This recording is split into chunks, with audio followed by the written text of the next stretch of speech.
Magandang araw, Pilipinas! Nagbabalik ang Police News Network.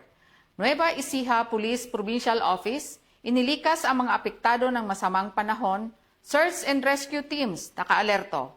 Ibabalita yan ni Patrolman Ian Dayaw. Patuloy na nakaalerto ang Nueva Ecija Police Provincial Office sa mga lugar na apektado ng pagbaha, bunsod ng tuloy-tuloy na pag-ulan na dulot ng habagat. Patuloy na minomonitor ng mga police personnel sa mga apektadong lugar at nakikipag-ugnayan sa mga lokal na otoridad at disaster response agencies upang matiyak ang kaligtasan ng mga residente. Samantala, sa Saragossa, Nueva Ecija, tumulong ang mga pulis sa paglikas ng mga residenteng apektado ng baha at dinala sa ligtas na itinalagang evacuation center.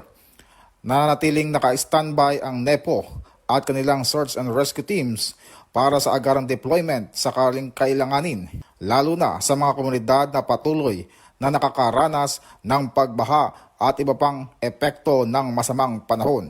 Pinapayuhan naman ng publiko na manatiling alerto, sumunod sa mga abiso ng lokal na pamahalaan at agad na humingi ng tulong kung kinakailangan.